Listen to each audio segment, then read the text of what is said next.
Well, it's 7.5 years of lots of stuff happening.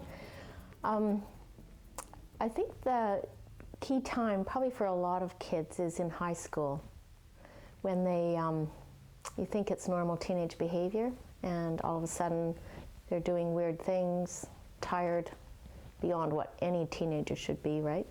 And although he was 23 when he was diagnosed, we realize, looking back on certainly his teenage years, that he was most likely suffering with interference from, we speculate, 16, 17. We thought it was like a bullying issue with a group of friends, and who knows? Can't go out. You can't always go back and sort of define every symptom, but things kind of fell apart, and lots of anxiety.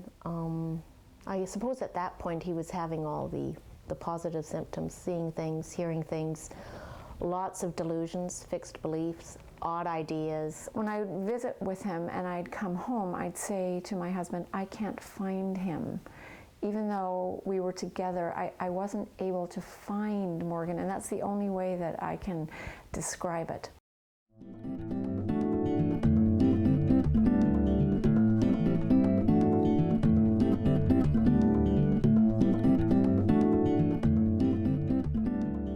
So then we had to wait for an appointment with Dr. Williams at Eric Martin. Then we had to wait for a hospital bed, and he was in there for 3 weeks. That was pretty scary at the start.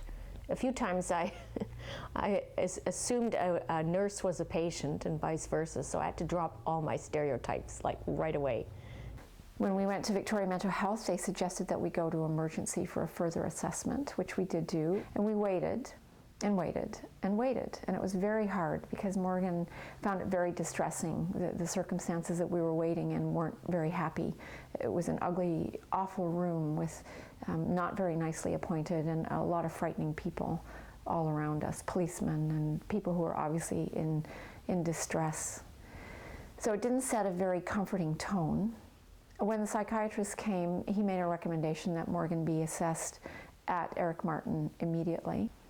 My first indicator that it wasn't going to be very smooth was when 2 security guards came with a taxi to take Morgan the 200 meters back to Eric Martin.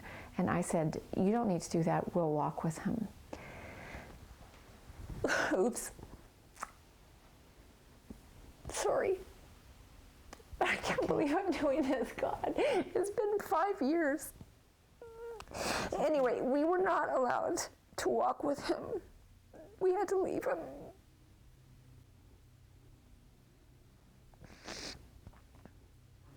I can't believe I'm doing this.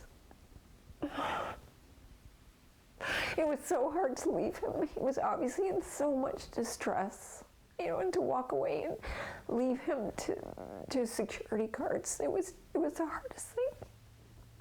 So we went home, and they told us to come back in 45 minutes, which we did. And we found Morgan in a lockdown ward, which we weren't expecting. We were expecting a normal hospital environment. We had no experience with mental health.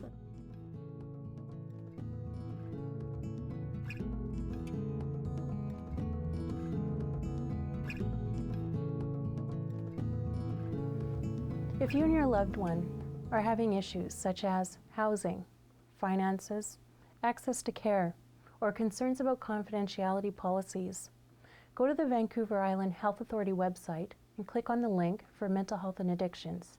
You'll find services in your area, South, Mid, and North Vancouver Island. In addition, you can find support and information through a local or 1-800 crisis line, community support groups, the library and internet, reaching out to family and friends, or gain hope and support through accessing B.C.S.S services, including family peer support and education, by group or individual. It was suggested that we get in touch with B.C.S.S, which we did, and they were a lifesaver. They suggested that we take part in a 12-week course. It's not called, it was called Family to Family at that time, and it was incredibly informative.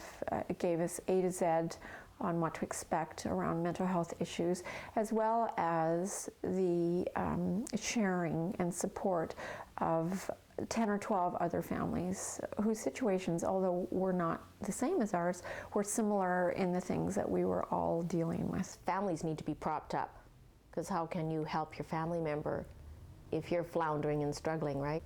So I think the support programs, the information programs at B.C.S.S. are essential. I couldn't have functioned and survived this without it.